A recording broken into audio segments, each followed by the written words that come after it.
What's up guys, American Abroad here, and I'm going to take you through a quick video of why I am selling the Triumph Tiger 800.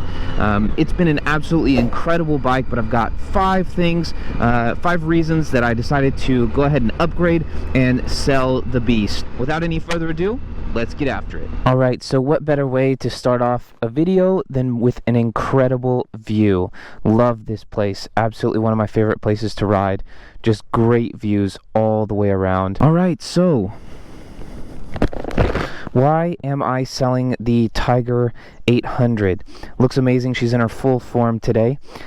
So just kind of talking you through 5 reasons why I decided to sell this bike. So the first and major reason to sell this bike is kind of been the thing from the beginning. It was always a transition bike for me. I was always getting this bike to be able to transition and eventually get a GS or something a little bit bigger. But the time has come and the GS is in my future, so now I'm doing the upgrade and this puppy is up for sale. Well, actually it's already sold. The guy's coming to pick it up in 2 days, so he's actually at the MotoGP this weekend, so that's why he couldn't pick it up this weekend. The bike's been absolutely amazing. So the second reason, and one of the things that really made me want to get away from this bike, and I hate to say that because this bike is absolutely so incredible, like legit, it's one of the best budget motorcycles, like I've said in some of my other videos, best budget motorcycles you can buy, especially in the adventure market. You know, these things, for some reason, they don't hold their value as well from new to used, and so you can really pick these things up for cheap on the market. They're super reliable. I've never had any problems with this. I've only had it about a year, but all I did was change the oil, make sure I lubed the chain, and this thing is solid, man, like no issues whatsoever. So the heated grips are amazing. You know, the only thing it doesn't have is cruise control, and that brings me to one of my next points, is comfort. So on long hauls, I do ride with my wife here. I would love to have something a little bit more comfortable, maybe a little bit more power helps as well with that. This pillion is super comfortable. She's been on some trips with me, but after about an hour, she starts kind of squirming about a bit. And look, there's not a perfect bike out there. No matter how long you spend on a bike, eventually you're going to feel a little bit discomfort. So I would really like cruise control. That would be something that's amazing. You know, I went on, I don't know, a 10-hour ride the other day. Buen dia. I went on a 10-hour ride the other day, and basically, you know, after a while, your hand starts getting a little bit numb when you're holding on the highway, doing 150 kilometers an hour and just really twisting it, and it doesn't feel good after a while. You got to wiggle your fingers, make sure you got feeling in them still. So cruise control would be great.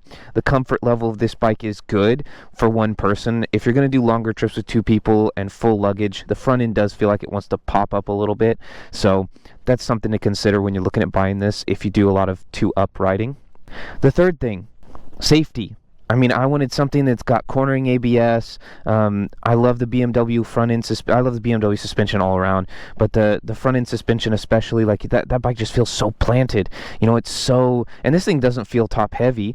You know, this thing actually feels really nice. And you know, but it just doesn't have that grounded feel like a Super Tenere 1200. That thing really feels grounded at the bottom, super low weight. It holds its weight really low. And the GS does as well with that boxer engine, holds its weight really low. And on this bike, the front end, man, you know, the safety and the front end, I will say sometimes I feel like the front end wants to go on me. Like if I'm really leaning, of course this is a 100, but I've got other friends on 100 front tires, and you know, they're okay, like they have no problems. I do know that some people online say they changed this front tire out on the Tiger 800 for a 110, and it really helps, gives them a little bit more traction. Since I do live in beautiful Europe, rain is something typical. The roads are a bit wet today, and so, you know, that extra traction really matters. And also brakes, you know. These brakes are okay, but I've had to smash them a few times and freaked me out, okay? I have smashed the brakes super hard on the GS, and those Brembo brakes just lock up. Those Brembo brakes just really, really stop you, and it feels like you could stop on a dime, but the thing is, you feel stable when you're stopping. If you stop super fast, it doesn't feel like you're going to lose the front end or the back end. It just stops you, and I love that. And maybe that's a weight thing too, because the bike's a little bit heavier. As far as comfort goes, I would like the little bit of wider handlebars. These handlebars aren't so wide, so those wider handlebars are really going to help when we transition over to the GS. And I think my wife will be much happier when she's riding on the back. We're both going to feel more secure, and that front end's not going to feel like, I'm trying to pop a wheelie when I'm going down the road with full panniers and my wife on the back. So definitely something to consider. I would really love spoked wheels. I don't do much off-roading, and when I do, this is probably about the maximum that I'm going to do, is maybe a little bit of gravel.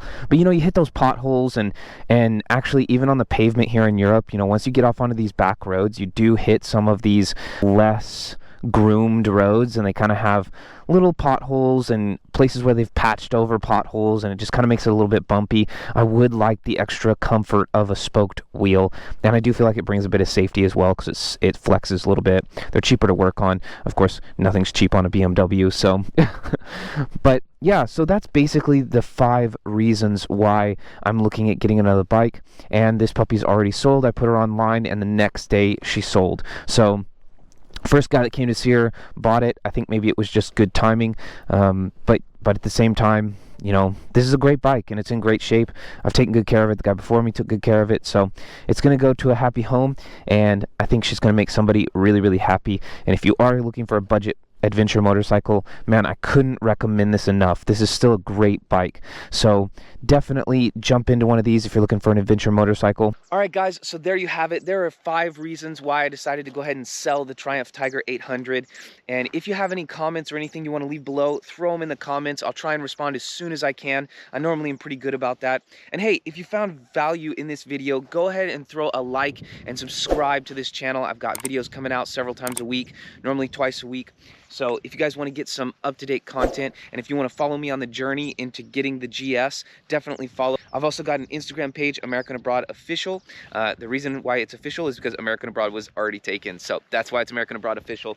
So check it out, guys. I'm always posting on there. You can follow the journey there, and you can watch me make the transition from this bike to a GS and kind of see what my thoughts are, and if that's a transition that you're actually looking at making here soon, maybe it's a journey you'd like to follow as well. So we'll catch you guys next time. Ride safe, and we'll see you on the pavement.